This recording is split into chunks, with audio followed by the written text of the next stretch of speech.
नमस्कार दोस्तों, स्वागत है आपका कीमोफिलिक एकेडमी में। मैं दीपेश कुमार रिएक्शन मैकेनिज्म की लेक्चर सीरीज का अगला लेक्चर आपके लिए लेकर आया।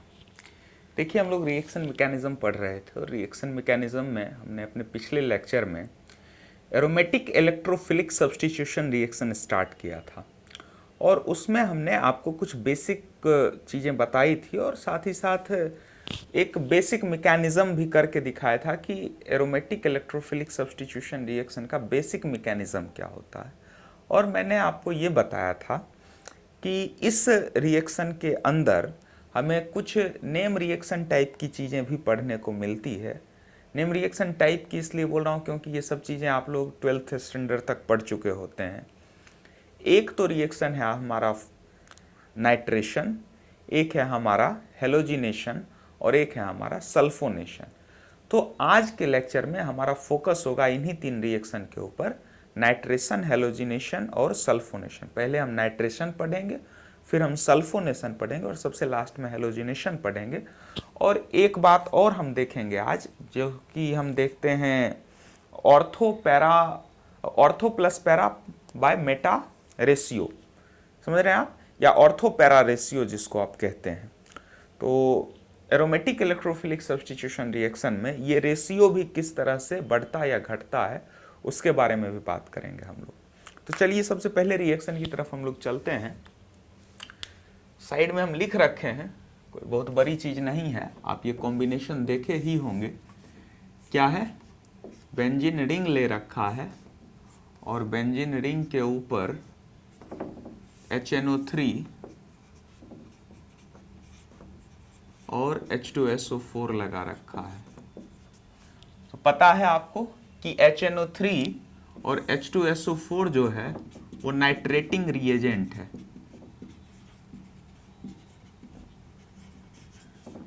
नाइट्रेटिंग रिएजेंट, ठीक है। तो इससे जो प्रोडक्ट बनेगा, आप सीधा ध्यान में रखिएगा, मैकेनिज्म बहुत ज़्यादा ध्यान में रखने की ज़रूरत नहीं है, लेकिन फिर भी मैं बता रहा हूँ आपको, मैकेनिज्म भी बता रहा हूँ। बट इसमें याद ये रखिएगा कि ये जैसे ही लगाया नाइट्रो ग्रुप लगा दो, बात खत्म।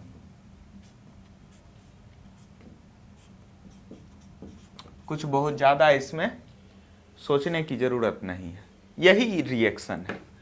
अब नाइट्रेटिंग रिएजेंट अलग अलग हो सकते हैं, कई सारे नाइट्रेटिंग रिएजेंट होते हैं, लास्ट में हम उनका नाम लिख देंगे। ध्यान रखिएगा कि रिएक्टेंट ये होगा, प्रोडक्ट ये बनेगा और रिएजेंट अलग अलग दिए हो सकते हैं। वो सारे रिएजेंट में आपको NO2 ही लगाना है। बात समझ रहे हैं? रिएक्टेंट और प्रोडक्ट सेम रहेगा, रिएजेंट अलग अलग रहेगा और अलग अलग रिएजेंट भी यही प्रोडक्ट आपका देगा। कौन कौन से रिएजेंट्स होंगे जो कि नाइट्रेशन करते हैं उसको हम डिस्कस करेंगे अभी। तो चलिए मैकेनिज्म थोड़ा सा देख लेते हैं। याद कीजिए आप लोग कि आप बचपन में भी पढ़े होंगे, ये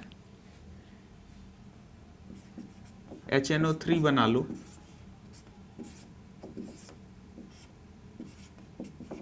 ठीक है, HNNO3, ये आपका HNO3 है। H2SO4 ले लो इसके साथ, ठीक है, H2SO4,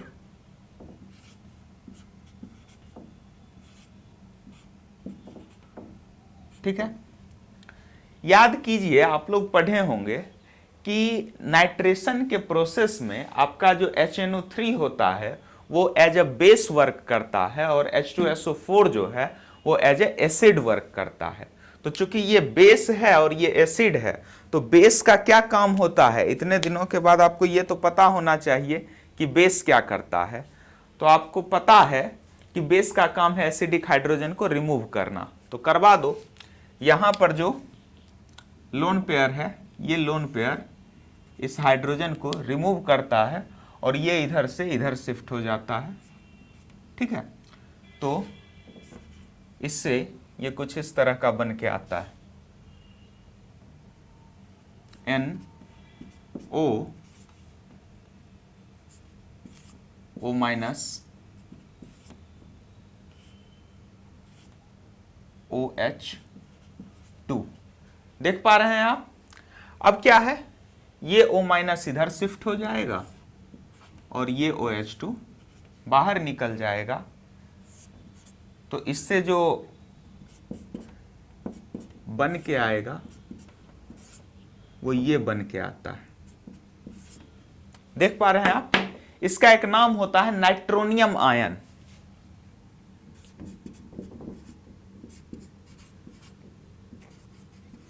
नाइट्रोनियम आयन, समझ रहे हैं मेरी बात? और ये जो नाइट्रोनियम आयन है यही आपका इलेक्ट्रोफाइल होता है फर्दर रिएक्शन के लिए। ये जो प्रोसेस है ये सिर्फ इलेक्ट्रोफाइल बनाने का प्रोसेस है। अब मैकेनिज्म वही होगा जो कि अभी तक आप करवाते आए हैं। तो देखिएगा मैकेनिज्म।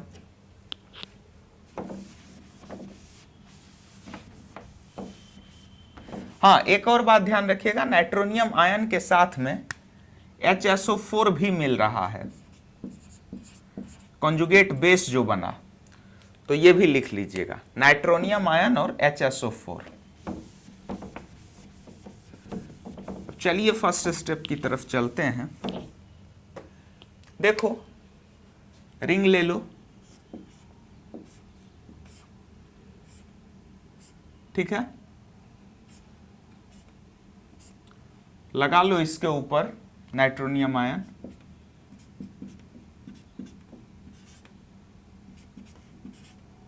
यहां पर अब ये जो है ये इधर आ जाएगा और इससे क्या होगा, लगा दो।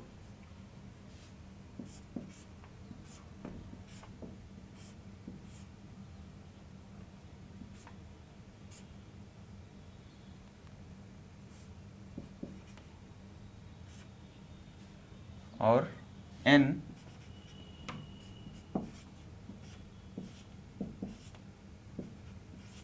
ठीक है, ये बन गया। अब क्या करो, एक मिनट रुको, इसको ऐसे ले लो,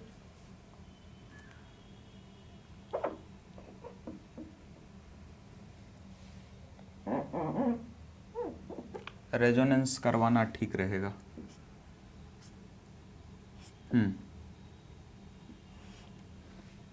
तो ये ठीक है। अब देखो, आपको पता है कि आगे रेजोनेंस होगा, तो घुमा दो, ये इधर आ जाएगा,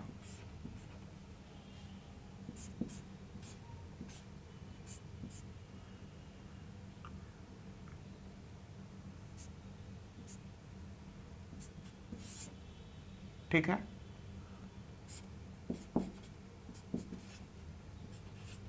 O- और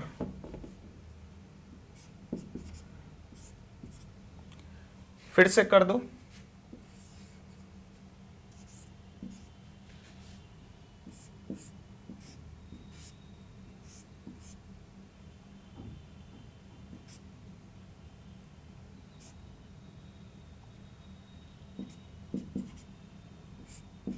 NO O- एंड ठीक है। और यहां ये रेजोनेंस घुमाना इसलिए जरूरी है क्योंकि आपको पता चले कि स्टेबिलिटी किस तरह से बढ़ घट रही है, ठीक है। अब आगे क्या करना है, फाइनली आपको जो कॉन्जुगेट बेस मिला हुआ है उस कॉन्जुगेट बेस से इस प्रोटॉन को, मतलब हाइड्रोजन को बाहर निकालिएगा और ये इधर से आता हुआ यहां पर कर लेगा, डबल बॉन्ड का फॉर्मेशन कर लेगा। तो इसको आप अगर स्टेप 1 लिखते हैं तो स्टेप 2 लिखिएगा। देखो,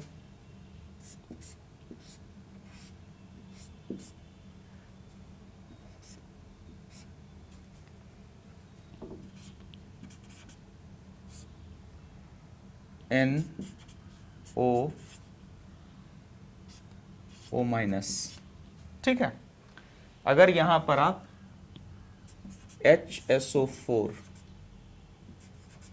माइनस ये इधर आ जाता है और ये इधर आ जाता है, तो फाइनली जो आपका प्रोडक्ट बन जाएगा वो कुछ इस तरह से बन जाएगा।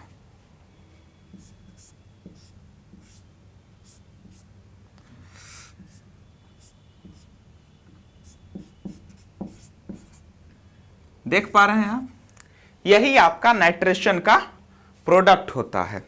इस बात का बस ध्यान में रखिएगा, कुछ बहुत बड़ी चीज हम आपको बताए नहीं हैं इसमें, छोटी छोटी एक दो बातें बताए कि एसिड कौन है, बेस कौन है और कैसे रिएक्शन में पार्टिसिपेट करेगा। वो क्या हुआ है, सबसे पहले तो HNO3 और H2SO4 मिलके नाइट्रेटिंग, मतलब ये नाइट्रेटिंग रिएजेंट है ही, लेकिन इलेक्ट्रोफाइल जनरेट कर रहा है। और इलेक्ट्रोफाइल जनरेट करके, इलेक्ट्रोफाइल कौन सा जनरेट कर रहा है, नाइट्रोनियम आयन। और ये नाइट्रोनियम आयन का अटैक हो रहा है बेंजीन रिंग के ऊपर, और उसके बाद ये रेजोनेंस करवा रहे हैं। रेजोनेंस इसलिए करवा रहे हैं क्योंकि स्टेबिलिटी दिखानी है मॉलिक्यूल के अंदर, और स्टेबिलिटी दिखाने के बाद फाइनली ये क्या करते हैं, जो HSO4 माइनस हमारा कॉन्जुगेट बेस बच गया था, वो कॉन्जुगेट बेस हाइड्रोजन को रिमूव करके और डबल बॉन्ड का फॉर्मेशन करते हुए नाइट्रोबेंजीन का फॉर्मेशन कर देता है, और यही आपका रिएक्शन हो जाता है। ठीक है, तो नोट कर लीजिए इसको। एक बात देखिए रह गई थी, अगर हम नाइट्रेटिंग रिएजेंट की बात करें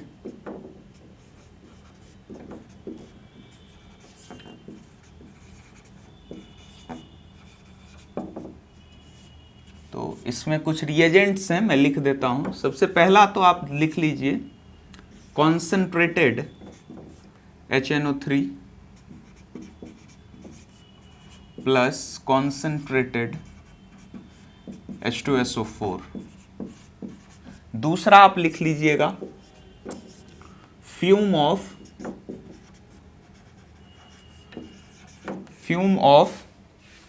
NO2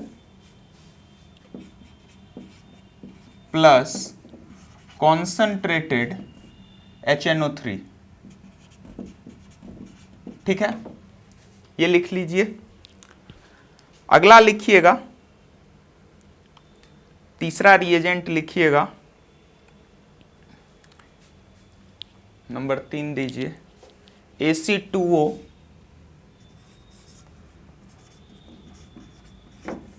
प्लस N2O5। चौथा लिखिएगा NO2 प्लस ClO4 माइनस। पांचवा रिएजेंट लिखिएगा NO2 प्लस BF4 माइनस। ठीक है, तो ये कुछ 4-5 रिएजेंट्स थे जिनके नाम मैंने आपके लिए लिख दिए हैं। इनको आप ध्यान में रखिएगा एज ए नाइट्रेटिंग रिएजेंट। कोई भी हो इसमें से, सिंपल करना है, NO2 लगा देना है बेंजीन रिंग के ऊपर, प्रोडक्ट फॉर्मेशन हो जाएगा आपका। ठीक है, तो चलिए ये हो गया आपका नाइट्रेशन कंप्लीट।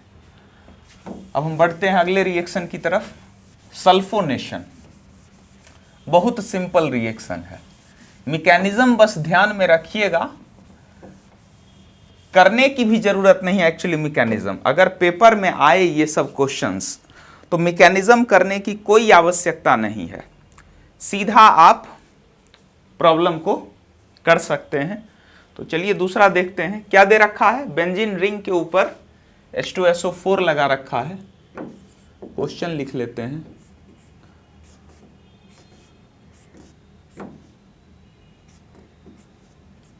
ठीक है, H2SO4।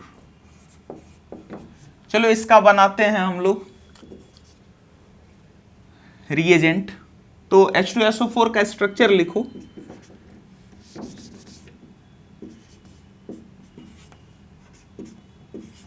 ठीक है, OH और OH। फिर दूसरा ले लो इसके साथ में,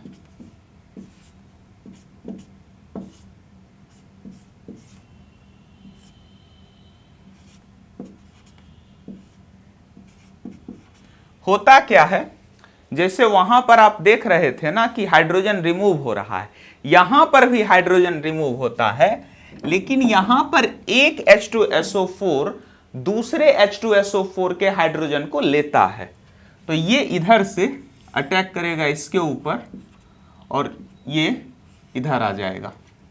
तो इससे जो बनेगा कुछ इस तरह से हो जाएगा, देखिए S ऐसा,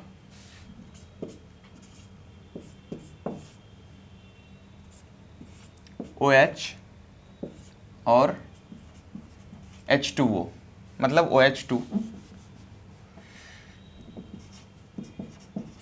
ठीक है, ये बन गया आपका। अब क्या होगा, कुछ नहीं, वाटर को बाहर कर दीजिए, ये जो है ये इधर और ये इधर, -H2O, तो देखो SOO और OH, ठीक है, ये आपका रिएजेंट बन के आया है। ये जो आप निकाले हैं यहां से, वेरी रिएक्टिव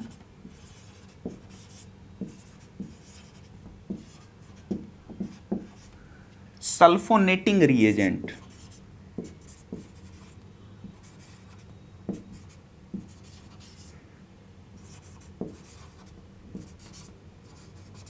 समझ रहे मेरी बात, वेरी रिएक्टिव सल्फोनेटिंग रिएजेंट, और इसके साथ में जो आपका HSO4 है वो तो रहेगा ही रहेगा। अब देखो इसका रिएक्शन करवाओ बेंजीन रिंग के साथ, रिएक्शन उसी तरह से होगा,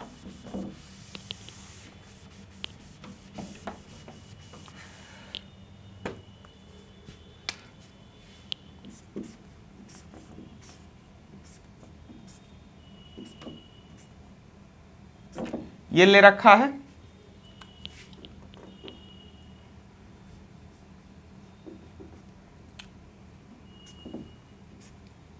और ये ले लो,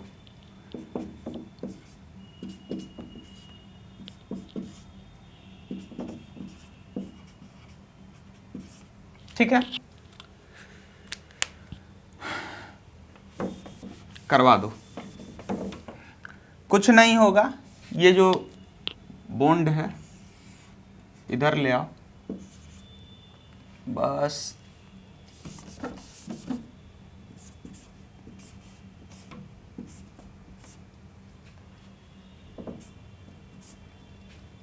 ये कर लो, इधर हाइड्रोजन लगा दो और इधर SOO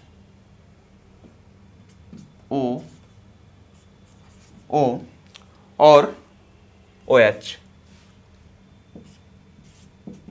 जैसे ही ये इधर अटैक करता है ये बॉन्ड इधर शिफ्ट हो जाता है, तो ये क्या हो गया, OH।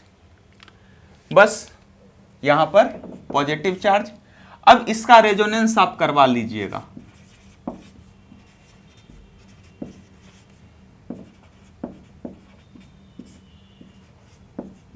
ठीक है, आगे आप रेजोनेंस करवा के देख लीजिएगा, बहुत सारा रेजोनेंस हम करवा दिए हैं। ये आपका स्टेप 1 था, स्टेप 2 लिखिए इसका,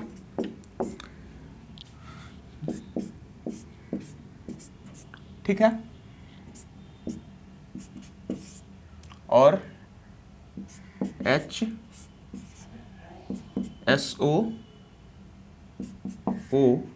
और OH, ठीक है, क्या है, प्लस HSO4 माइनस ये इधर आएगा और ये इसको इधर शिफ्ट कर देगा, तो जो आपका प्रोडक्ट बनेगा फाइनली वो कुछ इस तरह से बन के आएगा, देखिएगा।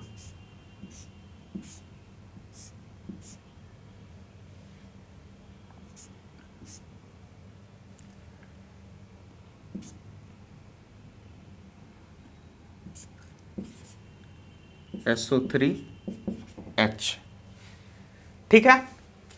अब देखिए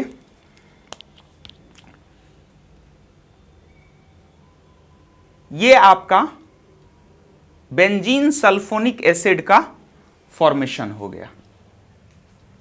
ये जो आपका प्रोडक्ट है यही आपका क्या है, बेंजीन सल्फोनिक एसिड।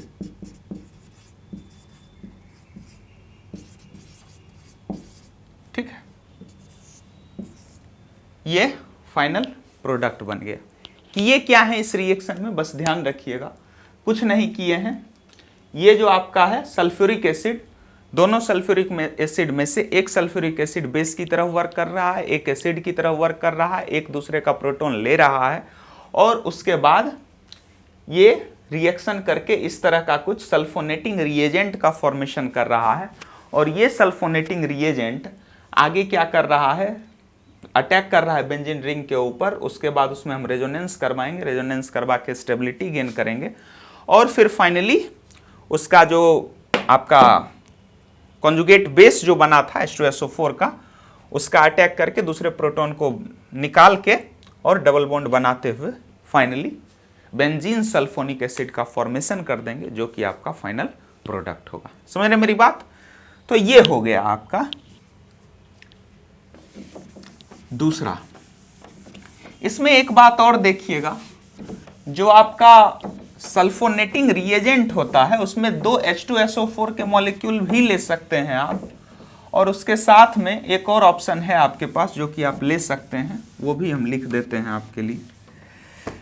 आप क्या कर सकते हैं, SO3 ले सकते हैं,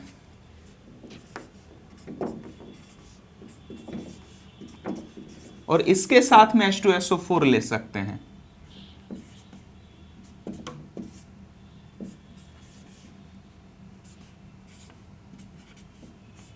ठीक है, ये ले लिए। अब क्या होता है देखो, ये इधर से ऐसा करके कुछ इस तरह से हो गया। तो अब जो आपका बन के आया,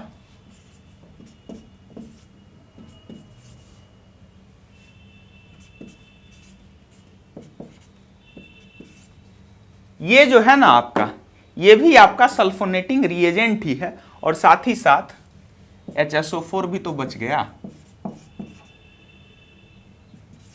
ठीक है, ये भी आपका सल्फोनेटिंग रिएजेंट है। अब सल्फोनेशन की बात हो गई मोटी मोटी रूप से। अब क्या है कि एक चीज और दे रखा है आपको, ये इसको हम लोग कहते हैं डीसल्फोनेशन। अगर आपको बेंजीन सल्फोनिक एसिड दे रखा हो और उस पर H2SO4 वाटर और उसको हीट कर रखा हो 100 डिग्री सेल्सियस तक, तो इसको हम लोग क्या कहते हैं, डीसल्फोनेशन। इससे जो प्रोडक्ट बन के आता है आपका, वो बेंजीन बनता है। ठीक है, रिएक्शन भी आप कोशिश कीजिएगा इसका करवाने का, डीसल्फोनेशन का। सिंपल सा रिएक्शन है, कोई बहुत बड़ी चीज है नहीं इसमें, तो आपसे हो जाएगा ये। और रिएजेंट्स की अगर आप इसके लिए बात करें कि कौन कौन सा रिएजेंट हम लेते हैं, तो कुछ रिएजेंट हम लिख देते हैं सल्फोनेशन का। सबसे पहला जो रिएजेंट है इसमें कॉन्सेंट्रेटेड H2SO4। ठीक है, दूसरा रिएजेंट आप लेंगे fuming sulphuric acid, fuming H2SO4। तीसरा जो आप इसमें रिएजेंट लेंगे ClSO3H, और चौथा जो आप इसके अंदर रिएजेंट लेंगे वो ClSO2H। ये इतना रिएजेंट है, सॉरी ClSO2Cl। ठीक है, SO2Cl2 भी कह सकते हैं आप इसको। तो ये रिएजेंट्स आप सल्फोनेशन के लिए यूज कर सकते हैं। देखो इसमें कुछ बहुत बड़ी चीज नहीं है, आप इसको कीजिएगा ये रिएक्शन। अगर आपसे हो गया तो ठीक है, अगर नहीं हो पाया डिसल्फोनेशन वाला तो आप हमसे पूछ लीजिएगा। बहुत सा सिंपल सा रिएक्शन है। H2SO4 दे रखा है, वाटर दे रखा है, H+ आएगा, अपना रिएक्शन करेगा यहाँ से, और आगे फिर बेंजीन बन जाएगा। तो बहुत बड़ी चीज है नहीं इसमें। तो ये बातें हमने कर ली किसकी, सल्फोनेशन की। तो इसको नोट कर लीजिए, फिर आगे देखते हैं। अब देखिए एक छोटा सा पार्ट और है, हेलोजिनेशन।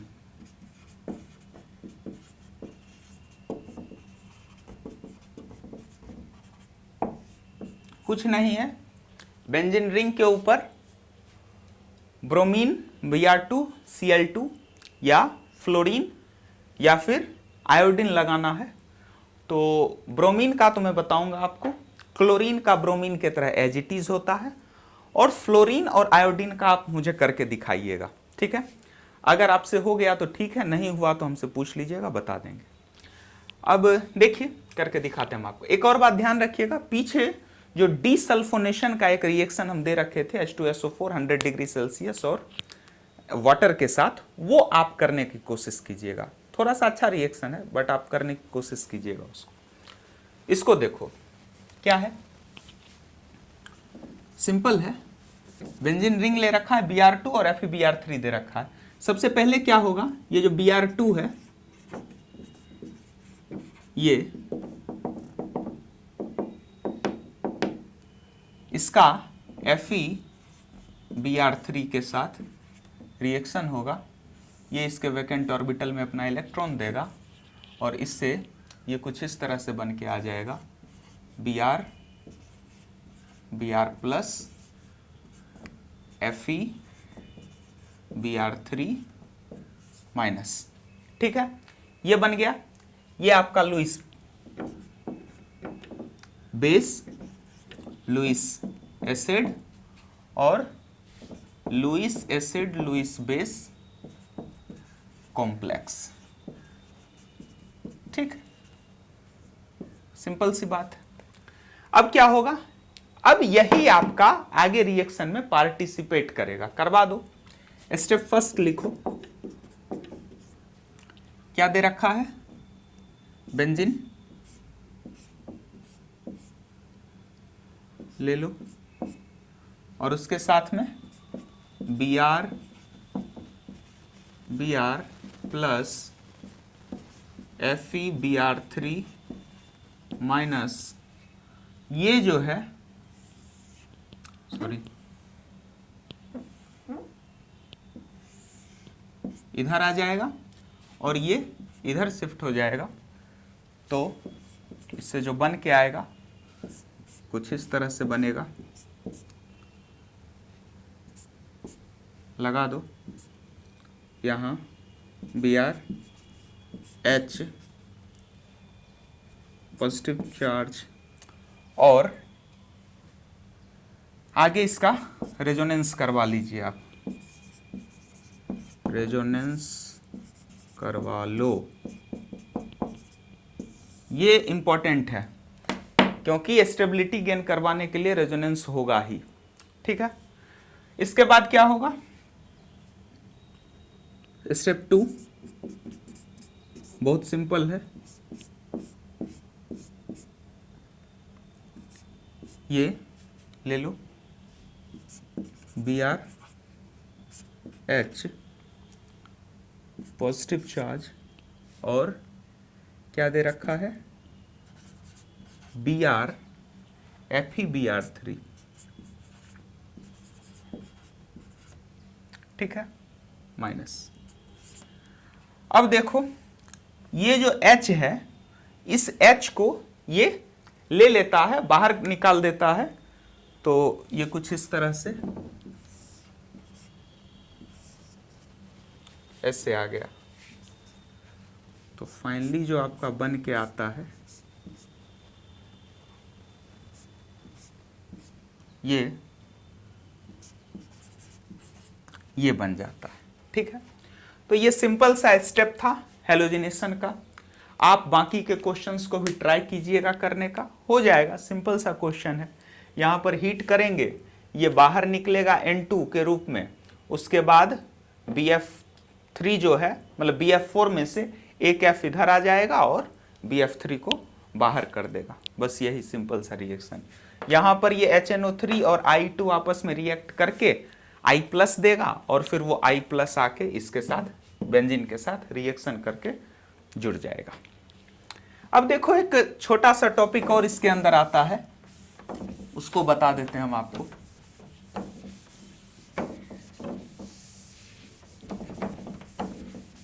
बहुत छोटी सी बात है।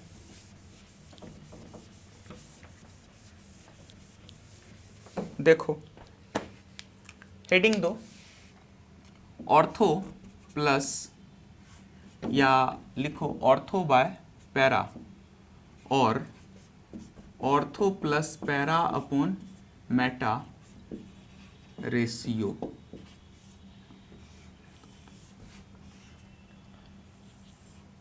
ठीक, देखो क्या करना है, किसमें, ARSC में।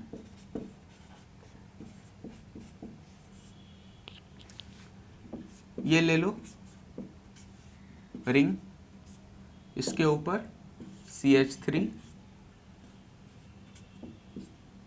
अब बताओ इसके अंदर ये आपका ऑर्थो है, ये आपका ऑर्थो है, ये मेटा है और ये पैरा है। तो अगर हम ऑर्थो लिखें तो कितना है 2, पैरा लिखें तो 1 और मेटा लिखें तो 2।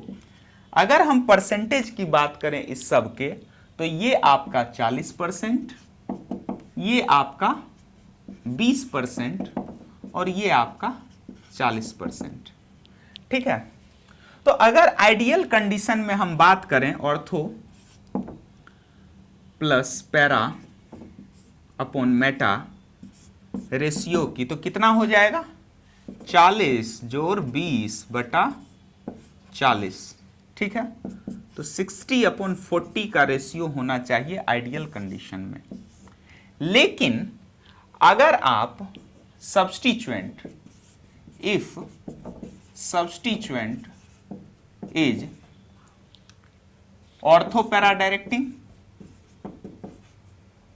अगर ऑर्थो पैरा डायरेक्टिंग हुआ तो ortho plus para upon Meta का जो रेशियो होगा वो ग्रेटर देन 1 होगा। अगर सब्स्टिट्यूएंट इज मेटा डायरेक्टिंग तो ortho plus para upon Meta का जो रेशियो होगा वो लेस देन 1 होगा। ठीक है, ध्यान रखिएगा इस बात को। अगर इसमें 2 सब्स्टिट्यूएंट लगे हुए हों, 2 सब्स्टिट्यूएंट के केस में क्या होता है कि उस केस में हम आपको पहले भी बता चुके हैं, डाई सब्स्टिट्यूटेड बेंजीन का केस जब हम पीछे ओरिएंटेशन बताए थे तो उसमें हम आपको ये चीज क्लियर किए थे कि अगर 2 एक्टिवेटिंग ग्रुप लगे हुए हों तो उस केस में जो ज्यादा रिएक्टिव होता है उसके अकॉर्डिंग रिएक्शन होता है। तो ठीक उसी तरह से यहां पर भी होगा, अगर 2 ग्रुप्स लगे हुए हों तो जो ज्यादा एक्टिव होगा उसी के अकॉर्डिंग रिएक्शन होगी। समझ रहे मेरी बात? तो ठीक है, यहां तक नोट कर लीजिए। फिर अगले लेक्चर में हम लोग फ्रीडल क्राफ्ट रिएक्शन और गेटरमान रिएक्शन की बात करेंगे। तो आज के लिए इतना ही। Thank you so much.